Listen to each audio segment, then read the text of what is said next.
ગુરુ પૂર્ણિમા છે આજે, મુરલી મધુરી મનમાં બાજે. દાદા બંધાવી દો બાથું માર્ગ મોક્ષનું. પૂર્ણો સર્વાત્મા સૌ સાથે, મારો અંતર આશય ઘૂંટે. તેને વર્તાશે અજવાળું લોકનું. તારા જેવા દ્રવ્ય કરમ છે તેવી તારી મસ્તી. તારા જેવા ભાવ ભરમ છે તેવી તારી સૃષ્ટિ. જાવું હોય જો મોક્ષની વાટે, ગાડી ચડવજે સીધે પાટે. તારા વાસણ જે ઊંધા છે છતાં કરજે તું. બીજાના આધારે મળતા સુખ છે ટેમ્પરવારી.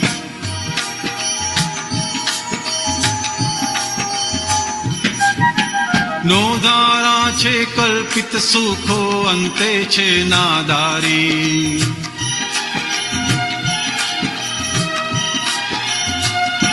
ચાર્જિંગ પોઈન્ટે ચેતી વર્ષે, તેનો મુક્તિ માર્ગ ખુલશે.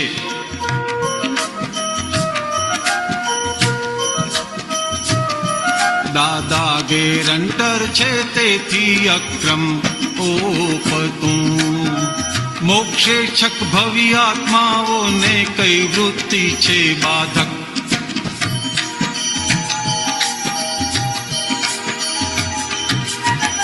એનું પહેલા લિસ્ટ કરી લે સાચા સત્સાધક.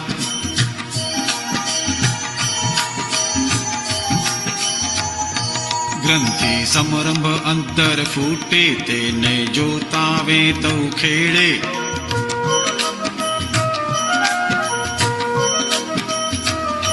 તેઓ પામી પીશે અમૃત અંતર શોધનું. જોઈ જાણી અનુભવી આત્મા દીધો છે મૂળ માર્ગ.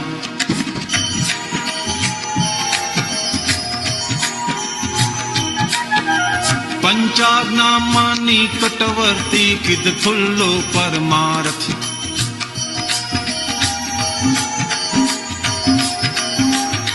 ટેકા ગાને ખીલે સમજણ, તેથી છૂટે લપઝપ વર્ગણ.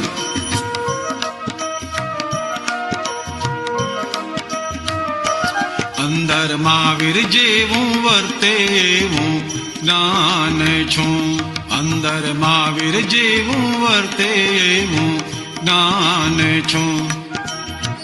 ગુરુ પૂર્ણિમા છે આજે, મુરલી મધુરી મનમાં બાજે. દાદા બંધાવી દો બાથું માર્ગ મોક્ષનું.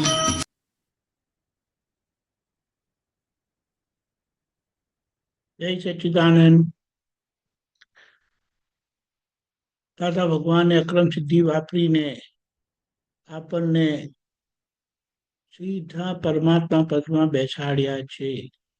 જે પરમાત્મા પદ ની ભૂમિકાથી આપણને આપણી નીચલી બે ભૂમિકા દેખાતી જાય, સમજાતી જાય. એટલે એ પરમાત્મા પદની કૃપાનું ફળ શું છે?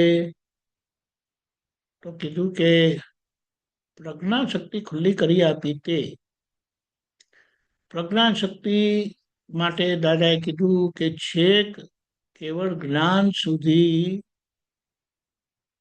એ સહાયક છે. એને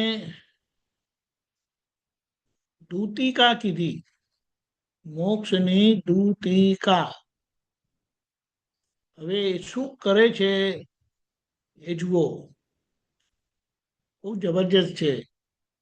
આપણે આ વાત સમજીએ ને તો એ જ પ્રજ્ઞા શક્તિ એ આપણી અંદરના પ્રગટ દાદા છે.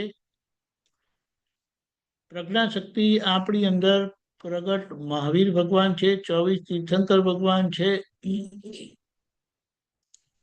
અને એક કાર્યકારી છે. એક કાર્યકારી એટલે એક એ એવી ચેતવણી આપ્યા કરે છે, એનું કામ એ ચૂકતી નથી. એનું કામ શું છે કે અંતરાત્મા દશાને ચેતવવાનું. આ નામધારી બારના છે ને, મન વચન કાયા બુદ્ધિ ચિત્ત અહંકાર, મન વચન કાયા બુદ્ધિ ચિત્ત અહંકાર, એ સતત વ્યવસ્થિતના તાબે ખાલી થઈ રહ્યા છે. એને વ્યવસ્થિત ખાલી કરી રહી છે. એના પર અવતારોથી અજ્ઞાન પ્રયોગ થયેલા છે. એના પર અવતારોથી અજ્ઞાન પ્રયોગ થયેલા છે. જે અહંકારે કરીને જીવ્યા એમણે એમનો પોતાનો પ્રયોગ કર્યો આ મન વચન કાયા પર, જે આપણી જોડે લાગેલા છે. આ પાડોશી નંબર 1. એટલે ચિત્ર વિચિત્ર રીતે એમનું તમને જોવામાં આવશે. જ્ઞાન મળવાથી એક મોટો પ્રયોગ થયો, દાદાનો પ્રયોગ, જ્ઞાન વિધિનો પ્રયોગ, આજે સમર્પણ વિધિનો પ્રયોગ, જેમાં દાદાની જ્યારે દાદા પાસે જ્ઞાન મળતું હતું ત્યારે પ્રત્યક્ષ કૃપા થતી હતી. આજે દાદા ભગવાનના યોગ બળથી એ કૃપા પ્રાપ્ત થાય છે. અને એનું પરિણામ શું આવે છે? વરાળ અને પાણી રૂપેના કર્મ જે છે, બધો જથ્થો, એ બધો ભ્રાંતિના કર્મો છે. અને બીજા બધા કર્મો કહેવાય એ હળહળાટ ઉડી ગયા. જેના પરિણામે હવે ખાલી જામી ગયેલા કર્મો કીધા. બરફ રૂપે કર્મ જામી ગયેલા એટલે નિકાચિત કર્મો રહ્યા. નિકાચિત કર્મનો મતલબ કે જે ભોગવીએ છૂટકો. પણ એ કોણ ભોગવે? આપણે ભોગવવાનું નથી. એ નામધારી ભોગવે, એટલે કે અહંકાર ભોગવે છે. મને મને મને કરીને થાય છે એ ભોગવે છે. તેમાં આપણે અંતરાત્મા દશાએ જાગ્રત રહીને એ જ્યારે મને આમ થયું, મને તેમ થયું, મને ગમ્યું, મને ના ગમ્યું, આવી વાણી જે કર્મ બંધાતી વખતે સંલગ્ન ચાર્જ થયેલી, ત્યાં જે વાગે ટેપ રેકોર્ડ સ્વરૂપે, ત્યારે આપણે તરત સમજી જઈએ કે એ કોની વાત કરે છે, કોણ વાત કરે છે અને કોની વાત કરે છે. એટલે આપણે એક દાખલો લઈએ તો કે આ દીપક આનંદ બોલે છે, એ દીપક આનંદની વાત કરે છે, વ્યવસ્થિત શક્તિ કરાવે છે, ટેપ રેકોર્ડ વાગે છે. મને નહીં ગમ્યું આ. હવે જો આપણે જાગૃત નહીં રહીએ અને અંદરથી ખબર પડી જાય આપણને કે આ તો દીપક આનંદને ના ગમ્યું, કારણ કે મને ગમવાનું ના ગમવાનું હોય જ નહીં. કેમ? કારણ કે હું દાદા પાસે જાગૃત થયેલો જ્ઞાન સ્વરૂપે મને ખબર છે કે અવસ્થા માત્ર કુદરતી રચના છે, જેનો કોઈ બાપો રચના નથી, તે વ્યવસ્થિત છે. એટલે જે વસ્તુ શરૂઆત થાય, ટેમ્પરરી કરીને આવ્યું ને, એક બાબતે આવ્યું, બીજાના આધારે મળતા સુખ કે દુઃખ એ ટેમ્પરરી છે. અવસ્થામાંથી આવતું સુખ કે દુઃખ એ ટેમ્પરરી છે. એ આવીને જતું રહેવાનું. તે આપણને અંદરથી આ દાદાનું જ્ઞાન પ્રજ્ઞાન સ્વરૂપે ચેતવે.